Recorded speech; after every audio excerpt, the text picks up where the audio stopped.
नमस्कार दोस्तों, मैं भाषा और आप देख रहे हैं न्यूज क्लिक पर पड़ताल दुनिया भर की। आज हम चर्चा करने जा रहे हैं कि किस तरह से 2 साल के घमासान जेनोसाइड के बाद गाजा में फिलहाल शांति और खुशी दौड़ी है, वापस आई है। जिस तरह से सीज फायर की घोषणा हुई है, उसके बाद जो तस्वीरें हम आपको दिखाएंगे, जिस पर हम बात करेंगे, उससे ऐसा लगता है कि शांति संभव है। कम से कम गाजा, फिलिस्तीन के लोग खुशी मना रहे हैं। और इस पर चर्चा करने के लिए हमारे साथ मौजूद हैं प्रवीर पुरकायस। प्रवीर, आपका स्वागत है। जो तस्वीरें हैं, जिस तरह से 2 साल गाजा में जेनोसाइड चला, उसके बाद सीज फायर की यह तस्वीरें हमारे सामने हैं। इसमें देख सकते हैं कि जो दो पार्टीज हैं उनको मिलना था, तो इजिप्ट में दोनों मिले, हमास और इजराइल के जो नेगोशिएट करने वाले से मिले। नेगोशिएटर्स में कुछ समझ आई कि हाँ, जंग बंद हो सकती है, तो वो लगता है दोनों जो मेन पार्टीज है उसको मान लिया है। हालांकि क्रेडिट जो है ट्रम्प साहब लेंगे जी। हाँ, तो ट्रम्प साहब का ये भी सही है कि इजराइल उनका सुनता है और किसी का सुनता नहीं है। क्यों? क्योंकि पैसा, हथियार और जो कहेंगे छत्र छाया वो अमेरिका का है। तो इसीलिए एक हिसाब से फिलिस्तीन में जो हो रहा है, ख़ासतौर से इस गाज़ा की इस जंग में, तो उसकी चाबी एक हिसाब से अमेरिका के हाथ में है। जी। इसीलिए अमेरिका अगर कहता है तो कुछ दिन टरकाने के बाद इजराइल को मानना पड़ता। और इस वक्त आप जानते ही है कि यूरोप में भी बड़े पैमाने पे इसका विरोध हुआ है। देशों ने इसका विरोध करना शुरू किया और ख़ास तौर से सुबुत फ्लोटिला का रोकने के बाद वहाँ पर कई देशों में बड़े पैमाने पे लोग सड़क पर आए और इटली तक वहाँ की प्रधानमंत्री मिलोनी तक को स्टेटमेंट देना पड़ गया। तो ये जो सारी तस्वीरें हैं प्रवीर, और जिस तरह से उसके बाद जो खुशी है, क्योंकि फिलिस्तीन और गाज़ा पट्टी खास तौर से जिस तरह से निशाने पे रही, 60,000 से अधिक लोगों मारे गए, जिसमें 18,000 के करीब बच्चे। आज बच्चे थोड़ी सी राहत देख रहे हैं। हालांकि ये मैं बताना चाहूँगी, ये फेज़ 1 है, यानी जो जिस तरह से मीडिया रिपोर्ट कर रहा है कि शांति हो गई और जो 20 पॉइंट्स ट्रंप जी ने दिए थे, उन सब पे सहमति नहीं हुई। अभी पहले चरण पर ही सहमति हुई है, जिसमें इम्पोर्टेंट है कि दोनों हॉस्टेजेस अपने वापस करेंगे। दो चीज़ है, एक तो है सीज फायर जिसकी आप बात कर रहे हैं, और दूसरी बात है कि एक्सचेंज ऑफ प्रिजनर्स। इजराइल उसको हॉस्टेज कहता है, और जो उन्होंने लोगों को बंद रखा है जी, इसके बाद तो जी खुशी का जो है जी, इसी जितने लोगों को उन्होंने बंद रखा है, जिसको इसमें से 10,800 फिलिस्तीनी इस वक्त इजरायली जेल में है, उनमें जो सबसे 450 बच्चे हैं, और इसमें करीब 3,500 से 4,000 के बीच में लोग हैं जिन पर कोई चार्जशीट, कोई कंप्लेंट नहीं है, जिसको कहते हैं एडमिनिस्ट्रेटिव डिटेंशन। तो एक हिसाब से ये भी हॉस्टेज है जो इजराइल में पकड़ के रखा है कि हॉस्टेज एक्सचेंज जब होगा तो हमारे पास भी कुछ हो। तो एक तो ये है। दूसरी बात, हमसे कहा कि करीब 67,000 लोग मरे हैं। एक्चुअली ये है जिनकी शव मिला है, डेड बॉडी मिला है, पर जो बिल्डिंग्स के नीचे दबे हुए हैं नहीं मिला। इस तरह से अगर देखें तो टोटल नंबर जो एस्टिमेट्स है, हमारी नहीं, आपका लैंडसेट की एस्टिमेट था, जो भूखमरी से मरे हैं, बीमारी से मरे हैं, जिनको दवाई नहीं मिला, ख़ास तौर से छोटे मासूम बच्चे, तो ये देखते हुए इससे कम से कम चौगुना 2,40,000 2 लाख से 3 लाख के बीच में एक्चुअल नंबर्स हैं। तो ये नहीं समझे कि जो हम कह रहे हैं, जो अनाउंस हो रहा है कि 67,000 यही नंबर्स है। नंबर्स इससे 3 से 4 गुना कम से कम ज़्यादा है जी। और इसमें जो मुझे लगता है ये नक्शा दर्शकों के लिए बहुत इम्पोर्टेंट है, क्योंकि जब भी फिलिस्तीन की बात होती है, गाज़ा पट्टी की बात होती है, युद्ध विराम की बात होती है, तो कौन से हिस्से में कितना कब्जा इजराइल का है और क्या आगे शांति हो सकती है, उससे पहले यह समझना ज़रूरी है, जो ये नक्शा बता रहा है, कि अभी 58% सिर्फ गाजा स्ट्रिप की हम बात कर रहे हैं, उस पे इजराइल का कब्जा है। देखिए, गाजा दुनिया के सबसे डेंसली पॉपुलेटेड एरियाज में है, क्योंकि कई जगहों से लोगों को, जब ये जंग इजराइल का शुरू होता है, आप जानते हैं सन 48 से जी 1948 से तब जो है गाजा में चारों ओर से रेफ्यूजीज जो आए थे, जो अपने ज़मीन छोड़ के आए थे, सब इस इलाके में गाजा में। तो गाजा एक बहुत बड़ा डेंसली पॉपुलेटेड एरिया है, इसलिए यहाँ पर 20 लाख से ज़्यादा लोग रहते हैं। और उसमें से 58% इलाका, जो आपने कहा, 58% इलाका इस वक्त इजराइल की डायरेक्ट मिलिट्री कंट्रोल में अभी भी रहेगा। सिर्फ जो 42% इलाका इस वक्त उसमें इजरायली मिलिट्री नहीं रहेगा। ये प्रिलिमिनरी अभी समझौता में ये आता है, और उसका पूरा कंट्रोल इस इलाके का क्या आएगा जाएगा उनके हाथ में है, क्योंकि समुंदर में भी उनका, जहाज की तो दूर की बात है, उनके नाव में नहीं चलते, मछली पकड़ने का भी उनको अधिकार नहीं है।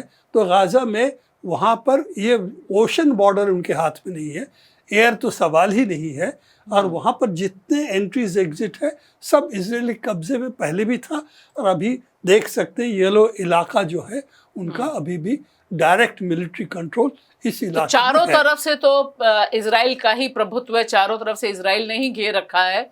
ये जो अभी की भी स्थिति है उसके हिसाब से उसको करना तो है कि पूरा इलाके को उनको छोड़ना है। इस पीस अगर जो सीज फायर हुआ है, अगर पीस पे परिवर्तित होता, शांति अगर कोई एग्रीमेंट होता है, तब ये इलाका भी वो छोड़ेंगे। ये समझौता कितना दिन, कैसे, कहाँ पहुँचेगा, देखने वाले। जी, क्योंकि एक बहुत इंपॉर्टेंट बात ये भी है, जो लोग कह रहे हैं कि इजराइल पे कितना भरोसा किया जाए। तो देखिए, यह जो मैप है प्रबीर, ये 2 अक्टूबर 2025 का है, जिसमें जितने इलाकों में नुकसान हुआ, कितनी मौतें और कितना डिस्ट्रक्शन है, इसे दिखाया गया है। और जो आपने अभी कहा वही आंकड़ा यहाँ पर है, तकरीबन कि 67,000 तो लोग कह रहे हैं, लेकिन जो असली में मौतें हुई होंगी वह कितनी है, और 90% के करीब घर जो है ध्वस्त कर दिए गए हैं। यहाँ पर जिस तरह से टेम्परेरी शेल्टर्स में हैं, ये आज की तारीख में जो पीस टॉक है, जो सीज फायर हुआ है, उससे इस इलाके में क्या राहत होगी? देखिए, बम अगर नहीं गिरता, लगातार लोग मरते हैं, नहीं होता, और ख़ास तौर से अगर खाने का चीज़ पहुंचता है, फूड सप्लाईज होता है, पानी, साफ पानी मिलता है, दवाई मिलता है जी, अस्पताल जो है बंद है करीब करीब, तो वो चालू होता है, तब सही बात तो है, आप जो पहले की जिक्र कर रहे थे, मासूम बच्चों की हाल, वो सुधरेगा। और सबसे बड़ा जो नबी पिल्लई ने कहा था, सबसे मार्मिक जो दृश्य है कि वहाँ के छोटे बच्चों की एम्पुटेशन हो रहा था बिना एनेस्थीसिया के। तो कम से कम दवाई पहुँचे, खाना पहुँचे। कुछ जो हमारे दृश्य थे, जो हमने पहले भी दिखाए हैं दर्शकों को, कि वहाँ पर कंकाल जैसे बच्चे, तो वो तस्वीर अगर बदले तो सही बात तो है कि गाजा के जनता के लिए कुछ न कुछ तो राहत मिलेगा। अब कैसे इसके कंट्रोल किसके हाथ कितना रहेगा, कैसे वहाँ पर जो सामान पहुँचेगा उसकी कंट्रोल किसके हाथ में होगा, ये सब सवाल है। गाजा की इस वक्त जो कंट्रोल, आप जानते हैं ट्रंप साहब के मुताबिक उनको एक काउंसिल बनेगा जिसका नेता होगा, अब उसका टोनी ब्लेयर उसका नेता होगा। अमेरिका, ये ब्रिटेन के पूर्व प्रधानमंत्री, जिन पर इराक में बड़े पैमाने पर जो सारा युद्ध हुआ उसे डिजाइन करना, और उसको उन्होंने माफी भी मांगी थी कि मेरे से गलती हुई थी इराक में। इराक के हमले जो शुरू किया था कैंपेन कि उनके पास वेपन्स ऑफ मास डिस्ट्रक्शन है, उस पर टोनी ब्लेयर उसका एक, क्या कहेंगे, कर्णधार थे, इसका गुनाहगार थे। हाँ, बुश और टोनी ब्लेयर, बुश जूनियर और टोनी ब्लेयर, तो वो होंगे इसकी करता धरता, और इसके ऊपर एक काउंसिल कमेटी रहेगी जिसपे ट्रंप उसका प्रेसिडेंट होगा। पर फिलिस्तीनियों का क्या इसमें रोल रहेगा अभी तक साफ नहीं है जी। लगता है ये कुछ बिजनेसमैन की लीडरशिप यहाँ बैठेगी जो इसको एक न्यो कॉलोनियल ढांचे में इसको चलाना चाहेगी। और उन्होंने कहा भी अभी भी है कि गाजा के जो लोग हैं जो लड़ रहे हैं उनको हथियार वापस करना है। वो सब अभी भी उसका कोई समझौता अभी तक हुआ नहीं। हाँ, और इसको तो देख लीजिए ये सीज फायर है, ये इसके बाद क्या होगा अलग बात है जी। सवाल ये है कि इस जंग के बाद क्या इजराइल दोबारा ये जंग शुरू कर सकता है, क्योंकि जिस तरह से इजराइल की छवि खराब हुई है दुनिया में और उसको दुनिया से कोई परवाह तो है नहीं, खास तौर से उनकी समर्थन करने वाले जो देश है अमेरिका के अंदर और यूरोप वेस्टर्न यूरोप के अंदर सबसे ज्यादा जो असंतोष दिखाई पड़ा खास तौर से यूथ की, और इसमें जूविश यूथ भी शामिल है जो इसको समर्थन नहीं किया। उससे उनको लगता है कि अब क्या फिर ये जंग शुरू कर सकते हैं। नहीं भूलना नहीं चाहिए कि हथियार वेस्टर्न यूरोप के देशों से आता है, ये तो अमेरिका से आता है, कुछ हथियार और भी देशों से आता है जिसमें हम भी शामिल हैं। तो देखना पड़ेगा कि हथियार और पैसा जो वेस्टर्न यूरोप से आता है, ख़ास तौर से उनकी जो रॉकेट्स वगैरह जिससे काफ़ी ईरान पर काफ़ी नुकसान जो किया है, वो फिर क्या उसको उसी तरह हथियार कर पाएंगे नहीं कर पाएंगे, सुसज्जित कर पाएंगे नहीं ये देखने वाली बात है। क्योंकि इजराइल की जनता भी इस जंग को और आगे नहीं ले जाना चाहते हैं। उनका मुख्य डिमांड था हॉस्टेज वापस करो, और हॉस्टेज पहले से भी इन्होंने फिलिस्तीनियों ने कहा था हम हॉस्टेज आपको वापस करने को तैयार हैं, 20 का अभी एग्रीमेंट हुआ है, बशर्ते आप जंग बंद करें। और ये जो नक्शा है मुझे लगता है कि ये नक्शा जो 2 तारीखों के नक्शे हैं 18 मार्च 2025 और 7 अक्टूबर 2025, तो इससे भी ये पता चलता है कि area under restriction, order to evacuate और बोथ, ये जो 18 मार्च को था और यह जो 7 अक्टूबर को है, उससे दिखाई देता है कि बड़े पैमाने पर जो कब्जा है या शिकंजा चारों तरफ से जो कसा गया है। और मैं यहाँ ज़रूर बताना चाहूँगी और प्रवीर ये भी हमें याद रखना है कि जिस समय सीज फायर की बात चल रही थी उस समय भी इजराइल के मंत्री और नेता बोल रहे थे कि हमें कब्जा पूरा चाहिए, और उन्होंने बमबारी भी बंद नहीं की थी।